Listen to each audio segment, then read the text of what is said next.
Bonjour et bienvenue sur Rubber Steel, la chaîne pour tout savoir sur les montres. Aujourd'hui, je vais vous présenter les meilleures montres à phase de lune. Bon, je dis ça, mais c'est purement subjectif et je vais vous montrer les montres à phase de lune qui me font rêver personnellement.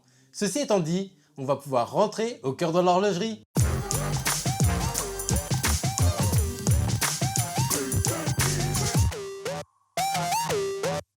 Avant de commencer, ce serait gentil de votre part de liker et de vous abonner. C'est gratuit et c'est grâce à vous qu'on peut évoluer et vous proposer du contenu de plus en plus qualitatif.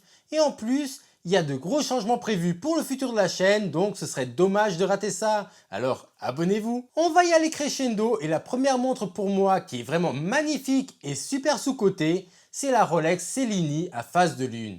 Et je ne comprends pas pourquoi cette montre est tellement mal aimée. Alors qu'elle est élégante, super bien finie, et je vais y revenir, mais on a quand même un bout de météorite sur le cadran.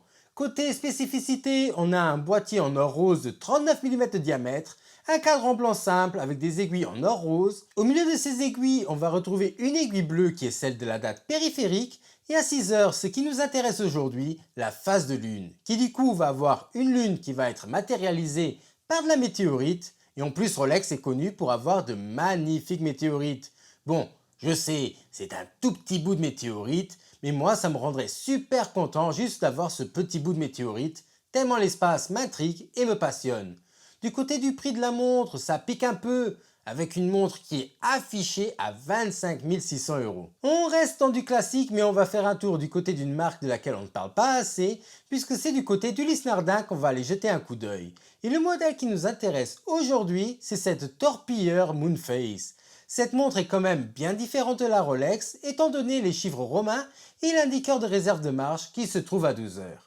À 6 heures, on retrouve la phase de lune, comme souvent sur les montres classiques, mais ce n'est pas juste une phase de lune, puisque c'est aussi le sous-cadran des secondes.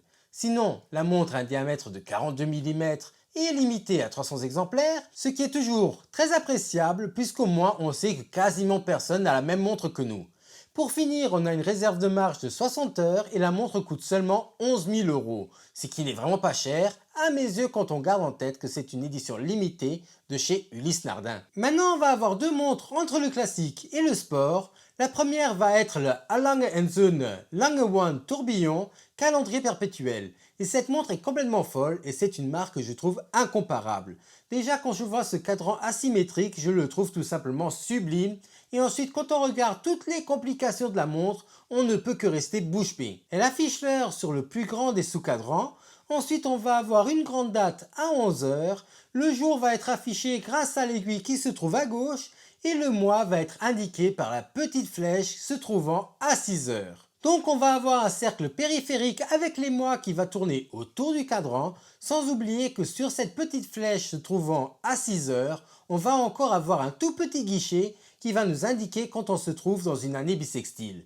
Et enfin pour finir, on a la phase de lune avec l'aiguille des secondes à 7 heures. Ah non, j'ai oublié un petit détail qui vaut assez cher en plus, puisque la montre a un tourbillon qui ne peut d'ailleurs qu'être observé par l'arrière, et l'arrière vaut la peine qu'on s'attarde dessus, puisque Lange & Söhne fait des mouvements à couper le souffle. Le prix de la montre n'est pas indiqué sur le site, mais je pense que je ne peux pas me tromper en disant qu'on se trouve certainement en présence d'une somme à 6 chiffres. Deuxième montre un peu moins classique, avant de passer aux montres sport, et c'est la GG LeCoultre duomètre quantième lunaire.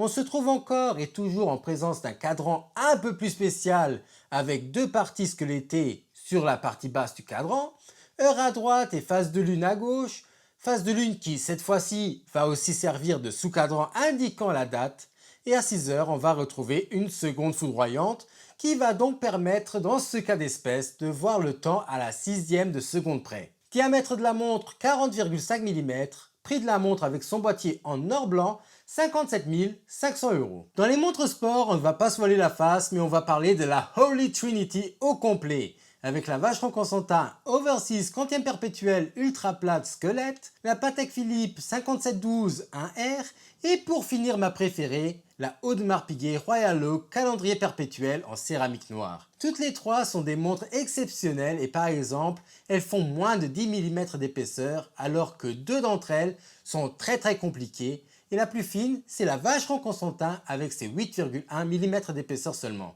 Alors que je rappelle, on parle d'un calendrier perpétuel squelette à face de lune. D'ailleurs, des trois, c'est la Vacheron Constantin qui devrait être la plus facile à avoir puisque les deux autres c'est tout simplement impossible sauf si on est une célébrité. Ensuite, je dois dire que je suis un énorme fan de la Nautilus 5712-1R parce que premièrement, j'adore les cadrans asymétriques et deuxièmement, ce cadran chocolat est simplement le plus beau du marché et ça se marie parfaitement avec l'or rose de la Nautilus. Niveau diamètre, on se trouve entre du 40 mm au plus bas pour la Nautilus et la plus grande c'est la Vacheron avec ses 41,5 mm. Donc les trois montres devraient aller à une grande majorité de poignées. Et pour finir, ma phase de lune préférée revient à la Royal Oak avec ce sous-cadran à moitié transparent avec sa bordure or rose qui le fait vraiment bien ressortir. Voilà, ceci conclut cette vidéo. Si elle vous a plu, n'oubliez pas de la liker, de commenter et de vous abonner si ce n'est pas encore fait. Et sur ce, je vous dis à la semaine prochaine pour une nouvelle vidéo. Au revoir.